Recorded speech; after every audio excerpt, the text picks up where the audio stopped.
Welcome to my YouTube channel, by the way. Hello, everybody. Welcome again to my YouTube channel. My name is Okbayemi Olugwemiro. It's been a very long time that I have been in your faces.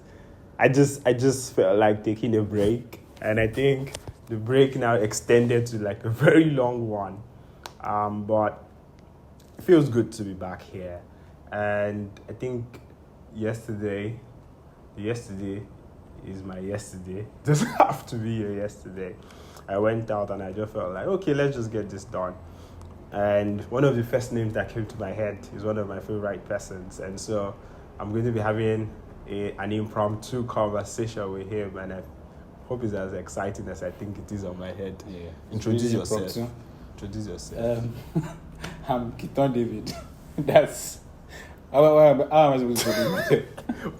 What do you do? What do I do? That's a very tough question. I would say that I connect people to people, opportunities, and processes. Oh. I do that now across different, but anything you find me doing always circles around that, connecting people to processes, opportunities, or people. Yeah. Cool. A few minutes to this shoot, I really did not know what we were going to talk about until like a few minutes ago. And so, this chat is going to revolve around something I have seen you do over the last couple of years, which is grow talents to a point where they are relevant globally, right? Mm-hmm. I mean, a few of us started from our career a couple of years ago, and now they're scattered across the world, across different continents. And a lot of us had like some roles that you played, right? But the big question would be, apart from like the whole technical growth in your skill or in your talent, do you think that there is a place that having a strong brand has in being able to get and maximize global opportunities for someone who was born and bred in Africa? In deep Africa. Yeah. Okay. I've been a strong brand. I think it's always misunderstood. So I could just say yes and move on. But a lot of people will misunderstand that as, so I'm trying to think like an average person. When you say having a strong brand, you think of celebrities. Celebrities pop up in your head. Personalities that have a strong brand. Let's even leave companies aside. So you think of probably an artist or people that are in Big Brother, Nigeria, or the skilled people that are also influencers. So in almost every area, even down to like fashion designing, product design, what else? Carpentry. There's one guy on Twitter, on TikTok, that everybody in that space looks up to. And then people think that, that's what having a strong brand is. That guy has a strong brand, but I'm not shading anybody. Some companies would not employ that person, even with all the content it's putting out. And then, but in the case of you are developing a skill in Africa, and the reason I call it Deep Africa is you're probably not in the urban areas, probably in the towns and in the cities, suburbs, the countryside. Having a strong brand is really subjective. And then it's what a strong brand is to you is at that point where you want to join global team, at that point when you want to join some corporations, some company want to hire you, one guy wants to work with you, whatever you do at that moment. So let them say yes, is what a strong brand is for that. So I might be meeting you for the first time today, and then I need a comms person on my team. And in 5 minutes, you tell me something about your journey, and that is a super strong brand. And I'm like, okay, this is the guy I want. So I don't know if I've been... So the answer is yes, but then not what people think. People always misconstrue those words, brand and fame. I think they're like two different things. Interesting. The brand strategist in me wants to puncture a hole in that, but I will not let it come out, right? Because there's like I'm not a brand strategist. because there's like a whole lot of definition to what a brand is. Yeah. But I'm just going to go from the back and see how I can bring your thoughts towards where I really want it to be in this conversation. So when you look at it, right, a lot of people associate having a strong brand with with being self-aware, proud, or self-aware, or even associate self-awareness with not being aware of your environment, because sometimes they just think that anybody who is able to say my mind is like what having a strong brand is. But looking at it from your perspective, right, how do you think building substance, right, because I really do not agree that being good enough to be able to maximize opportunities is just a function of packaging, right? Packaging can attract, but substance will keep. Yeah. Right? So what is your school of thought around branding from that perspective of building authenticity? Authenticity. Like this question will have different answers for different people at the level of their career. Cool. At some point, you are not even authentic, and it's fine. It's really fine not to be authentic. It's really fine to not know what to do next. It's fine to not know where to go, career path, even in life generally. People have associated this way. So you know how the loudest person in the room is always positioned to make the strongest impression. And then the people that are quiet even start doubting the truth. They know this thing to be true, but just because there are some loud people in the room that say some things, they're like, what this guy is saying, what this girl is saying is not the truth. But because of the noise and the audacity that backs the noise, you start doubting that, okay, probably it's not true, even though it's proven and tested. First, it comes from the fact that sometimes at your level, you do not have to be authentic. I am looking for a intern. I have 3 product designers on the job, and then the workload is much. I need somebody that wants to learn, somebody that just finished learning product design, and as all the projects he or she has done is just dummy projects. I need that person to work with me, with those product designers. I don't need that person to be authentic. If you are authentic, that's fine. That's really fine. But authenticity is not what I'm looking for. But you still need a brand, right? And the brand I'm looking for then is your awareness that you are not authentic. And which is what you said about self-awareness. People think self-awareness is selfishness. The brand I'm looking for is an awareness that I am not an authentic guy. But I also want the awareness that I am a very hungry and hardworking person that is finding authenticity. And that's a strong brand right there. So, but what you find mostly is a guy that is super authentic, is forming to be authentic, but he's not authentic because you don't even have the data. You've not worked enough to have authenticity, but you want to show me you have authenticity. I will see it. In 1 minute of talking to you, I will see it. Or the other guy that is not authentic, but feels like there's a problem with him not being authentic. So you could see a lot of self-doubts in him, and it's already affecting his brand. Meanwhile, at that level, what I am looking for is somebody that is hungry, somebody that wants to learn, somebody that wants to work, somebody that wants to do a lot of things and say, guy, I want to work. This product design are talents. I need something to show it out to the world, and I want to work with experts. And I can see that even without him opening any Figma or portfolio, in 10 minutes conversation, I can get that from him. Let me take it. I mean, because I'm trying to look at this from how useful it can be for people, right? I mean, I think I have one video where I described it and I argued because there's like a general stuff that your brand is not what you say it is, your brand is what people say it is. I'm like, I don't agree. No. Why? Because I don't think something as important as your brand should be decided by any other person apart from you. If there's a conflict between how people think or what people describe you as and what you describe yourself to be, then you need to solve that conflict. Brand, and then you now need to do branding to strengthen it, right? So branding is now every action that is taken to support that notion and keep that perception in the minds of people. Looking at it from that perspective,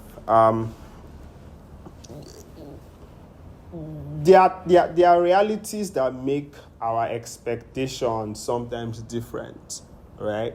In terms of we Africans, right? Especially if you have spent a lot of your time in underserved communities and you're just beginning to grow out of that area. Coming from your end, right? Because I know your story a bit. How do you go from studying, like being from a village where maybe there's only one school and there's no computer in the school, to growing yourself to a point where you believe in yourself to be able to contribute meaningfully in rooms that maybe there are 10 Harvard graduates or Ivy League graduates, or you have global people who have worked in like some of the biggest companies, big fours, and you know the right thing, right? And maybe your contribution is even a little bit even more meaningful, but because you're not seeing yourself as someone who can contribute in that conversation, you're second guessing yourself. My question is, how do you become what you need to become to be able to perfectly contribute in conversations like that? I've been thinking about this your question since you've been asking it. Like for every sentence and every word, I've been refining my thoughts. I think it comes first from a lot of self-awareness. Cool. Self-awareness is the first key. So people don't like to stay alone. People are lonely. But even while they are lonely, they are not alone. They are with their phones, they are with... An average human does not spend 15 minutes a day with himself. That's where the problem starts. Lonely, yeah, people fall asleep. Lonely. People watch TV. People are actually doing one activity.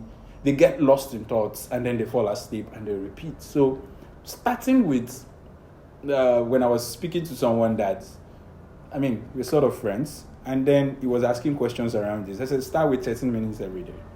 I'm not asking you to meditate. I'm not asking you to do yoga. I do meditation, but I would not recommend. You might have to work for you. Meditation is hard, though. Yes, it's hard. I think I've been doing meditation for a while. But start with, set a timer, an alarm, 13 minutes every day, where you do nothing. Like you're just trying to do nothing. It's because I could say self-awareness now, and everybody says, oh, but I'm self-aware. No, if you've not done that consistently, you're probably not self-aware. In that 13 minutes, thoughts are going to fill your mind. But in your first few months of starting, what that is going to do to you is that it is going to put you in a mind state of, oh, I am trying to stay 13 minutes alone. So the thoughts that will come to your mind will just be a lot of automatic reflections of what happened in the day, what happened sometimes in your past life, or in the middle of that, then a different thoughts will come in that will jive off the ocean. It's okay. Then you will remember again that, oh, I'm supposed to be thinking, and it goes like that. So self-awareness is, I know this thing, and these are the things I don't know. And there's nobody in the world that does not know one thing.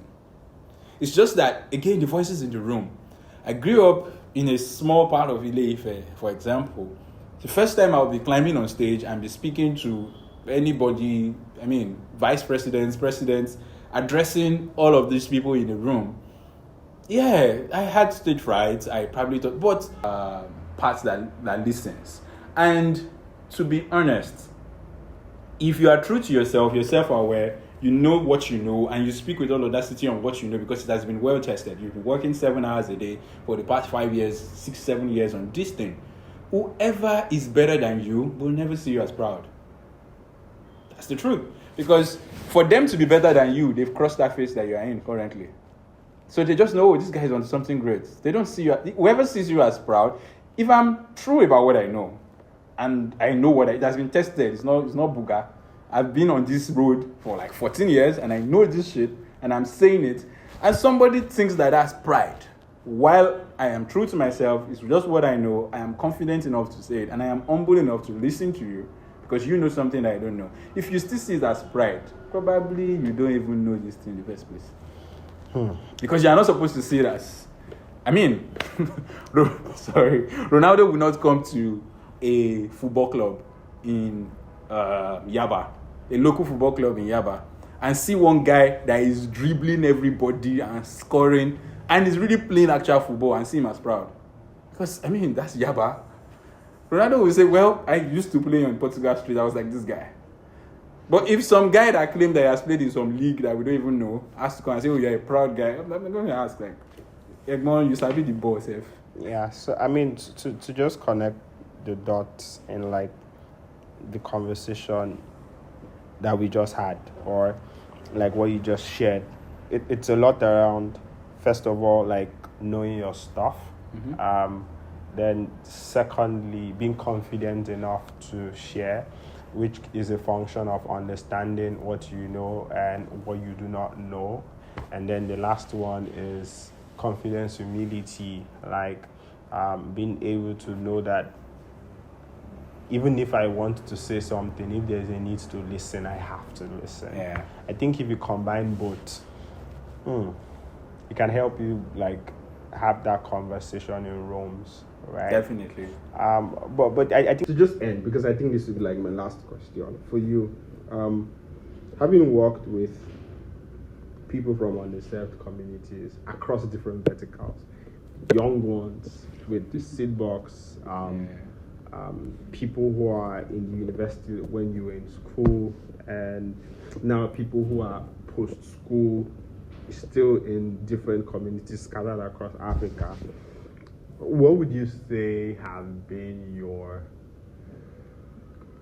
I don't want to say greatest lesson, but maybe what you have observed and seen, and you think that observations. Yeah, I think that's a better way to put it.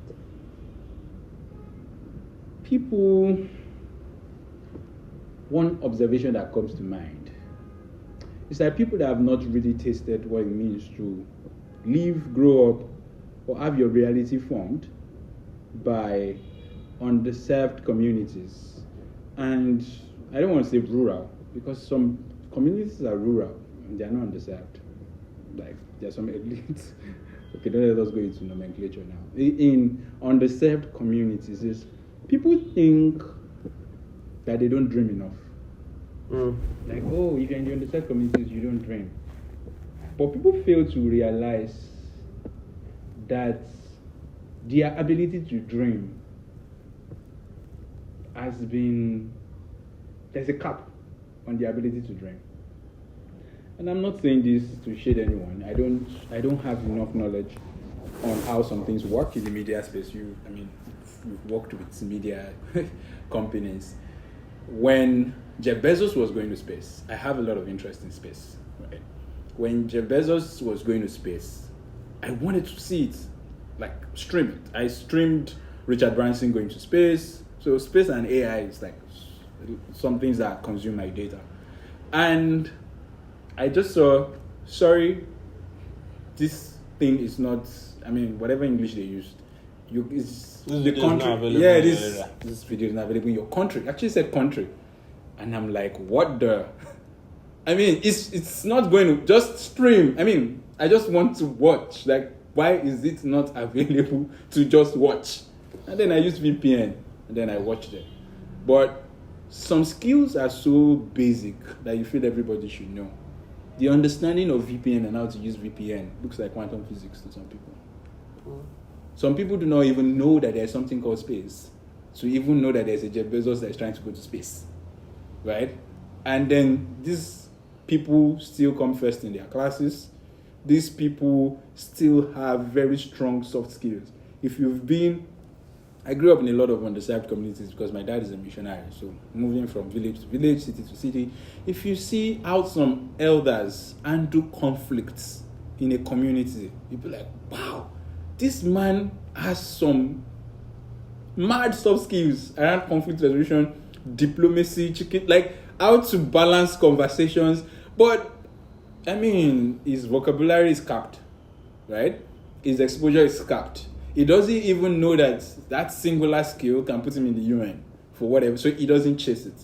And I normally say a child cannot want to become what he doesn't know. And to our next level in life, we are children. That is why, I know this has happened to you a couple of times. If you look at your jotters, probably 8 years ago, if you use jotters a lot, I do. You write something that you wanted to become. Probably in 2010, there was something you wanted to become. You look at it today, you never became that thing. But you don't want to become that thing anymore. Right? That's because it's good to dream, it's good to pursue that dream. But sometimes your dream is not the destination. It's just like a journey that would metamorphosize into what it should really be. But we can't complain, we can't change that. And then we could go into a rural community with our seed box project, train tutors, teachers, STEM teachers, train kids in the community over a 3-year period. We could go and do a Spark campaign. We could support other NGOs, which is what I do, doing all of these things or social enterprises. But everything that I get involved in first attacks the mindset. If you've ever worked with me, it attacks how you think. It attacks the fact that you just need to dream. Whatever data you have available to you, at least dream about that. Dream about that, for example. And once you do that with what you have, surrender. I learned this from Beyonce. She says surrender to the cards that life has placed. The cards you have, use that well. It's going to open the door to the next card. So that has been my strongest observation. It's not a problem, but let's teach them to dream. And then let us stop coming from the angle of, oh, these people are underserved, they need help. No, they don't need help. Because you need help too. Like, do you know how many things you don't know? If you know the things you don't know, you won't be out there helping other people. You'll be trying to fix how fucked up your own life is naturally. So when you have any interactions with talent development, with incubation, just understand that these people can make their choices, and whatever you've brought to them is just a certain part of their life that has come to fix their journey and not alter it. And then give that allowance for them to dream and for you to learn from them, basically. I'm going to say that's a sad way to end because it looks like this too should continue. But, that's the end. But it has to end. This has been very educative for me, in that sometimes, right, when you want to help people, there's a way you come to help that at the end of the day, you batter someone's esteem to be able to help themselves. Yeah. And at the end of the day, there's a level of help that you can give that needs to be continued when you are not there. And so if you have battered the esteem at the point where you are trying to help, it means that you may leave the person worse off. Because nothing is more frustrating than knowing what you can become and not becoming it. Because when you did not know that you could have become great or greater or the greatest, right? You are comfortable, right? But now when you know that you can attain to something higher and you see the possibilities, but now realize that you cannot get it because you do not have help, you will just be looking for one help and one help and one help. This is a good place to end this conversation. It's been an amazing one, especially because it beams the spotlight on some very interesting things that could help us, anybody who gets to watch this. But this is the day that we are back.